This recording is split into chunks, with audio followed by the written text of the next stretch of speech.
Welcome to Coffees for Closer, guys. Today I'm here with Sharona. I've actually known Sharona for probably like 7-8 years now. We go way back. It's one of the first agents I worked with when I came to the Valley. So thank you for making the time to sit down with me today. What's going on? Thank you for having me, Hector. I know. I'm so excited to do this with you. Yeah, it should be a good time. It should be a good time. So we actually did Coffee for Closers, and she's like, what kind of coffee you want? And we both like matcha, which is hilarious. So we should have named it Matchas for Closers. Instead of Coffee for Closers, we're calling it Matcha for Closers. Yeah, so... we love matcha. I don't drink coffee because, Hector, if I drink coffee, I'm naturally put that caffeinated. Coffee down. Coffee's Yeah. for... I'm sure you guys seen... Well, not you. Both of you's probably never seen that movie. Glengarry Glen Ross, right? That's what it is? That's Yeah, right. exactly. So... It's with... Kevin Yeah, Spacey yeah, and yeah. I mean the movie is it's a little slow movie, but Basically, yeah, they're not it's good. closing the deal, and he goes, put the coffee down, and they slam the coffee on the table. For everyone that does real estate and you complain about the leads, yeah, the leads are not weak. You're weak. That's right. Don't get me started. So okay, so I pretty much just said so you do real estate. So I mean, when I for those that don't know what I do mortgage. I remember coming to the Valley from relocating from Pasadena to the Valley, and you were one of the first agents that I work with. And we've been working since then. So tell us a little bit about yourself. Who is Sharona? What do you do? Who is Sharona? All right, good question. So I do real estate. I specialize in residential and some multifamily. I am known to be working mostly in the Valley, San Fernando Valley area. And I am the Queen of Sherman Oaks, which is Queen where, of Sherman Oaks. yes, I like that. Okay. where I live, where I've worked out of for the last 15 years. So, yes. And I also do some on the west side also for clients and people who I get referrals for. You focus more in the Valley then. But I focus more in the Valley, of Where course. do you live? What city do you live? I live in Sherman Oaks. Okay, Sherman Oaks. Okay, perfect. So Yeah. yeah, so your neighborhood. Is it weird if you're like door knocking or doing your prospecting and you're doing it to your neighbors, or they get like your postcards? I always find it interesting. Like I'll get a postcard from someone that I know, and I'm like, okay, thank you.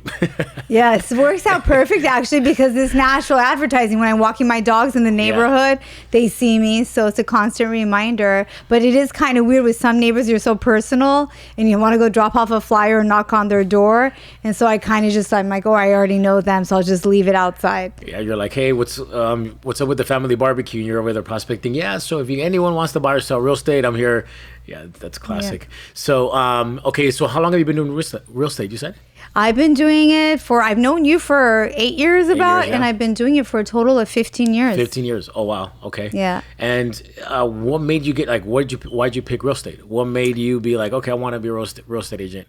So that's a long story. I actually went back and forth with it a lot before I really decided to take it serious and go full time and go full force. And I'm sure many of you who are in real estate, you do know that real estate is very difficult to grow in if you're doing it part-time.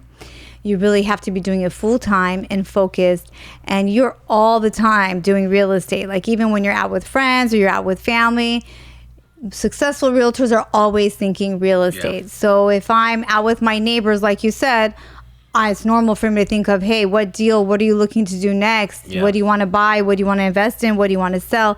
It's just in your blood. It's a natural instinct. And we're all of us who are successful are very hungry, and we just naturally thrive off of it. And we love what we do. When I first started, I studied business marketing in college. And I went back to school for graphic design. I wanted to be like one of the top executives in an ad agency. So that was my dream job. Wow. Never even thought of real estate. And I did get a position at one of the top agencies in LA. Back then it was called DDB and Gray Advertising. I worked there, and I realized I hated it. So it would have been nice if you realized it before you finished school. Exactly. I think a lot of people go through that. They finish school and then they realize that it's not my thing. Exactly. I mean, we see it with agents, like being in the business. So many people from everyone. I mean, I came to LA to be an actor and a model. Obviously, that didn't work out, as you guys can see. You could have done modeling, Hector. I'm doing a podcast, for real estate. You're like Hector Hasselhoff. Yeah, which that's a story for another day. But yeah, so one of the things, since I've met you, I remember you've always been obviously those that know me, they know that I'm always super active. I like to be in shape. Everything that I practice, all my routines to kind of keep my mind straight. What do you do? You've been in the business for 15 years. You've been through the ups and downs. What do you think is like made you kind of stay in the business? What do you do to keep your mind fresh, body in shape? Obviously, you've always been in great shape since I've met you. Thank you. I actually kind of saved her life when we were at the beach. That's why Hector right. Hasselhoff. That's but right. What do you do? He just swam me out of the water, and I called him Hector Hasselhoff with his shirt off. It was just like Baywatch. I jumped into I'm the like, water. Oh, Hector, save me! Oh my God! Yeah, I'll tell you guys a story some other day. But yeah, so what do you do? What is it that you do to kind of? What's your routine like? What do you do to kind of keep your mind straight and body, fit? What do you do? I love to go in the outdoors. So most of my workouts are outside. Okay. And I've been fortunate enough to have everything close nearby me. So there's a hike I go to, which is Fryman. Oh, I love Fryman. Yeah. Right by the office. And luckily... We shouldn't say the names. What if you have stalkers out there? And we're like, where's Sharona going? True. There's so many of them on the hike anyways. Don't worry, guys. I have my pepper spray. So as a realtor... We always have to have our pepper spray. I'm going to get you one of those baton sticks, where you just like, whoop it out, like whoop some ass. So yeah, I do Fryman. I love Fryman. And I've been lucky. I've always been working primarily more in the valley, so I've been close to Fryman. I do that. That's my break, pretty much where I clear my mind. It's not even just about just the body, but honestly, probably 80% of it is for my mind. That's where I come up with a lot of ideas. That is a hike, even though everyone says do not go by yourself. It's not safe. I love to do by myself. Yeah. And I can clear my mind, think, get fresh air. And if I have a stressful day, I feel a lot better. Another workout I love to do, which I was telling you about, is heated yoga. Heated yoga? Oh my God. What is that? That's Bikram yoga, right? Bikram, is that but they have like a few different ones where they're so nice. Sometimes they have them where it's like a spa and they give you eucalyptus towels. And so I basically kill two birds with one stone. I get my facial and then I get to do yoga. Where do you go for that? I go usually to Hot 8 Yoga and I go to Core Power Yoga. And I've been doing that for like the last 15 years since I moved to Sherman Oaks. Yeah. I practice yoga, but it's more like a morning stretch type of thing because of the gym. Sometimes like if I don't do yoga, I realize that even just like trying to reach out to get keys or something, like I'll get like aches and pains in my back or something because I'm so tired from the gym. So same thing. I incorporated yoga about 10 years ago, and I do it more as a stretch yoga. I tried going to yoga studios, but it didn't. Honestly, for those that think I train pretty hardcore, but when I do yoga, it kicks my ass. It's so like your core has to be super strong. It's brutal, but yoga's not easy. Yeah, like people get shocked. Yeah. You're very buff. Like I can't do weights, which I need to start switching to doing to get strengthening. But yoga is a whole opposite. Like it's a lot of twists and turning and stretching, and not everybody's body's made that way. Just like I have to build my body up to do weights, you build your body up to it. But it's great. Like once you start, like I realized that's what I was saying. Like if I can feel my body just more relaxed, more flexible, when I do practice yoga, part of my morning routine, even just to do a light stretch workout, I just feel so much better throughout the day, especially it also helps you at the gym too, more range of motion, you can kind of do more exercises, just more fluid, and it also is a form of meditation. So for me, most of my workouts have some type of form of meditation. My hike has, I feel like I'm meditating. I stop for a bit, clear my head. My yoga also at the end of it has meditation. So those are the type of workouts I mostly gear towards. What time do you go usually to hike when you go hiking? I'll go now that it's I love summer. I'm a person who loves summer, sun, get my vitamin D. Yeah, same here. I love like the sunset type when it's like right before the sun comes down. Now just to it's get some nice sun. because it's like the sun comes down later. So you can actually go ahead and do yoga at a later hour. I go like at 7 or 8 o'clock, and it's just perfect. Yeah. It's a funny story. I did a hike not long ago. I took my daughter. I've been doing hikes with my kid now. She's 9 now, but since she was a baby, I remember one of the craziest hikes we did was we had gone to Sequoia and everything was frozen. Like it was like literally snow was up to the like handrails, and she literally did the hike all the way to the top. Fun. And she's like 4 years old. Oh my God, I would love that. And like sometimes like we'll do the run, and I lived in Pasadena. We would do the Rose Bowl, and she would like run the whole thing.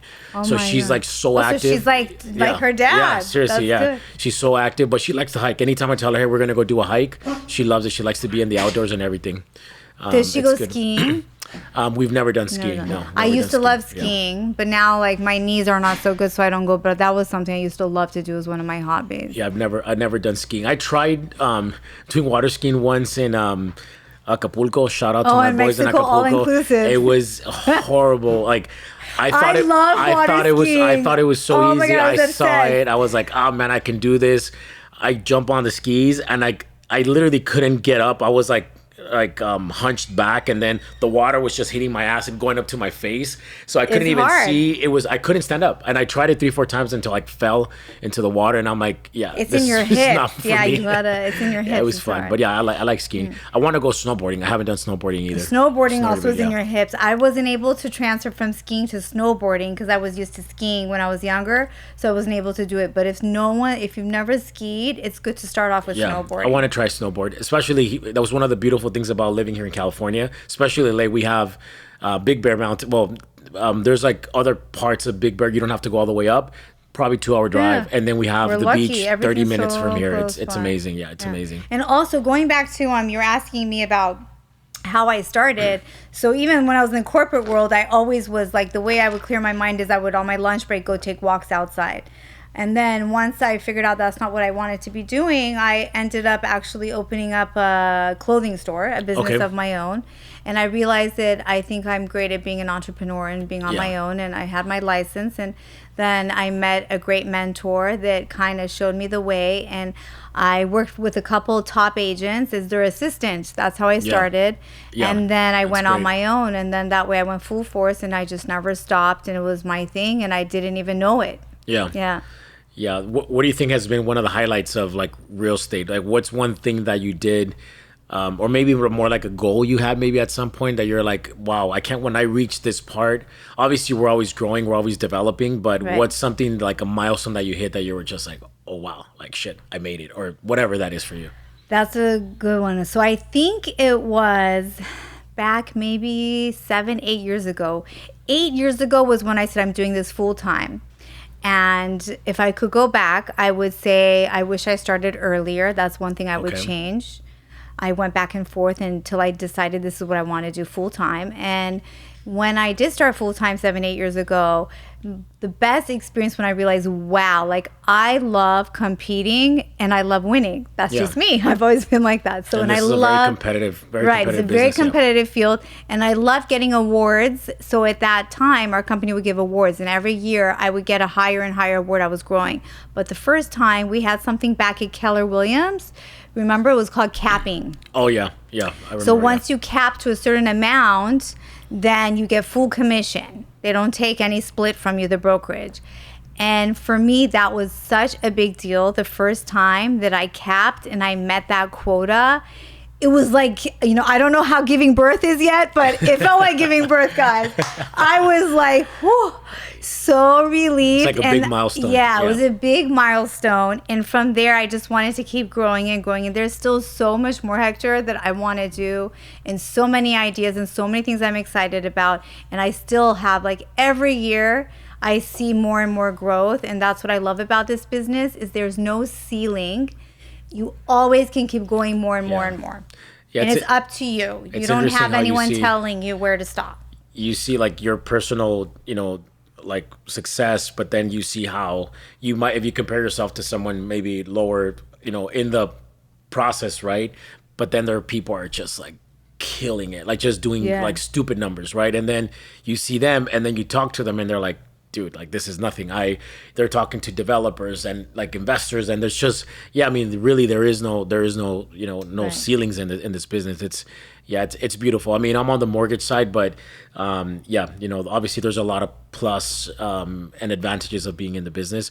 Definitely not easy. Obviously we've gone through the ups and the downs, and even talking to people that, and there's nothing wrong with having a regular 9 to 5. I know a lot of people that they're super brilliant, smart and everything. I'm more of this, like, just like you, I'm more of the entrepreneurial type. I don't like to be attached to a specific schedule. I like to have my own schedule, have my own time. And that's not easy and either. it's not easy. You have to be very structured. You have to hold yourself accountable. You have to have a schedule. So every week on a Sunday, right before Monday, the week starts, I write my goals for the week, and I have a yearly business plan, and I break that down from the year to the month to weekly. Yeah. And then I just started recently putting time blocking that into daily. Okay. Yeah. And I try my best to keep that schedule. It's tough because our business is something where someone gets called in or something happens where you have to go meet a client or something urgent happens. And we don't have regular hours. I mean, our schedules are crazy. We don't have regular hours. We can you work see 20... me here sometimes till 10 p.m. and I'm still working. I mean, we were talking about that the other day. We're working with this client together, and we had to jump on a call at 8 o'clock at night, 9 o'clock at night, and that's how it is. Even when I'm talking to my kid, she already knows. Like, we'll be in the house, and I'll be like, "Mommy, I'm gonna take a call right now." She already knows. She won't bother me. She'll turn the volume down. She's already prepped, and she loves it. But she, obviously enjoys the benefits. Your family also has to work. They have to understand that. Yeah, it's not easy, obviously, but it's not easy. It's hard dating in this type of business. Don't get me started. Right? I mean, I honestly feel like my personal life dating is like lead generating. I have to lead generate at work, lead generate in my personal life, and not everybody can be understanding of our schedules and things like that. So that's also difficult and challenging. Yeah, I mean, I think even you see it like in movies or something like that. Anytime there's like a character that's like a real estate agent or anything that has to do with the industry, they're always on their phone. Right. Always on their phone. And I think we might need that corporate 9 to 5 job person. Ginger, what do you think? Huh? Look at your fancy dog with the Gucci. Look at my fancy Gucci collar. That's right. Ginger is upscale. She doesn't take anything but Gucci. So, Sharona, every time I come here to Sync Studio City, this is her office where we're at today. Thank you for having us here. She always has her dogs here, which is interesting. Are they like your motivation? This is how you prepare for kids, so just be careful. They're my dogs practice. Are like your entry level to then having kids. Do you think I passed? That's how I started. I had a dog until after like 12 years that didn't die. My mom was like, "Hey, I think you're good now. You think you can have a kid." Aw, they're like my babies. Yeah. I have Ginger and Toby. I don't know where Toby is, but he's on the other side. Yeah. Oh, he's on the other side sleeping. And it's challenging having the dogs, but I love them, and they are like my assistants. They're on all my marketing pieces. Clients love them. They know they're my babies. It's a good point of conversation for sure. Yeah, and it's fun, and they're like the mascots of the office. Everybody loves them, and they're our mascots. And they're good dogs. Yeah, they're very calm. They're well behaved. They're quiet. They help me sometimes with all my marketing and all my work. They come to my showings. They make it easier for you. At least you're out. Yeah. They come to my inspections. Toby inspects everything. If he sees a crack, he'll let me know. They're not much of guard dogs, though. I'll tell you that. They're not. They're not guard dogs, but you never know. So okay, so let's backtrack a little bit. So trying to go back to what you were saying. Okay, so you've been in the business for this long. What would you say is still a future goal that you're yet to meet? Like, what is something that you're still aspiring to do? Is it some type of award? Is it some type a number in production? What is a goal that, or even a personal goal? What's something that you could share with us that is a personal goal for you that you're yet to meet? In business, there's a lot more I'd like to do. That's just who I am, and that's how I'll always be. And there is a certain number that I'm trying to meet this year, a goal that I have. And I definitely do want to shoot up a little bit more. I've had maybe 30-40% of my business in luxury, and I'd like to get more luxury and hit the goal that I have. I think the way that I do cater and the way I communicate with clients does work well with that high-end luxury market. So that's a goal I have. And also would be to have a team. I definitely want to start growing my own team. There you guys go. Anyone that's looking to partner up with, get into a seasoned experienced agent. Sharona is the key. That's our team. So, yeah, I definitely want to do that. And I could definitely use, an assistant and buyer's agents and, leverage off of the business we have going and grow more. I'm one person. There's only so much I could do. I don't have a helicopter. I can't be everywhere at the same time. Yeah, no helicopter but yet. soon I'm hoping to have that private jet and helicopter. And in my personal life, I'd love to start a family and have a family of my own. So we'll see how that goes. Yeah. Hopefully I could balance it all. That's the challenge. Well, you have the dogs. Again, that's the training. As long as you can, they're alive, you'll be fine. That's right. So I was going to ask you something. Is there something going on, Hector? Are you planning on poisoning them? No. I always think it's funny because that's literally what my mom told me when I was a kid. I always talked about having a family. She's like, look, if you can maintain a dog, feed him, care for him. It's hard, It's the first step. And then because once you have the dogs, it really does become like a child. Like I have 2 dogs. I have a pug, which is Charlie. Aww. It's supposed to be my kid's dog, but I love that little bastard more than like anything in the world. Mm-hmm. And then I have Max, which is my Akita. He's a big dog, so it's just harder to maintain them both together. But I love them both. But yeah, you get attached and they get attached to you. And I'm lucky because I could take them with me to work. Not everyone can because, I don't have a 9-to-5 job and I'm in a company that lets me, and they're easy and they're great. And the great thing I love about dogs is I don't have a child. I don't know how that is. I know children will challenge you. Dogs will challenge you too, but the unconditional love is like, it's honestly, and no human being. I've only seen it in dogs so far, and it's just amazing. Yeah, they're so funny. Like you'll leave the house and walk in 3 minutes after, and the dog greets you like you left for like 3 days. I do that with Charlie. I'll walk into the house and he's like just going crazy, jumping, and I'm like, bro, I just left like 3 minutes ago. But they get so happy. And they're so loyal. Yeah. So, what would you say? I was gonna ask you something. You kind of touched on it a little bit earlier, but so. I want to close this out by asking you, like, if you met, let's say you're training someone, early 20s, they're getting into the business, or if you could go back into a time machine and be 20 again, what advice would you give yourself, or would you give someone coming new into the business? The business is not easy. Everything is not hard. If you want to reach high places, everything is difficult, or it wouldn't be. And truly, if I could go back, I wish I started earlier. I wish I knew what my niche was, which is real estate, and started earlier. And keep your head up high. Focus on your goals. Don't look so much outside on what others are doing, because we all have our different levels that we could reach. And comparing yourself is not going to help. Although it's great to inspire yourself, have inspiring people around you. And it's so important, your environment and who you hang around, and you are around the people that you are going to make you strive and that believe in you and that support you. That is the most important thing. And you guys, it doesn't matter where you are. You could be at ABC company or XYZ, doesn't matter. It's all in you, and it's all who those people are and how much they support you, and that's what's most important. If you're in an environment where you're comfortable and you could be yourself, you're going to strive, if that's what you want. That's great. I totally agree. There you go. Well, there you have it. Sharona, again, coffees for closers. We did it. Well, machos for closers. Cheers. Salud. Thank you, Hector, for having me. Thank you so much for sharing time with us. And I'm looking forward to the next time. Yes. Thank you guys. See you guys on the next one.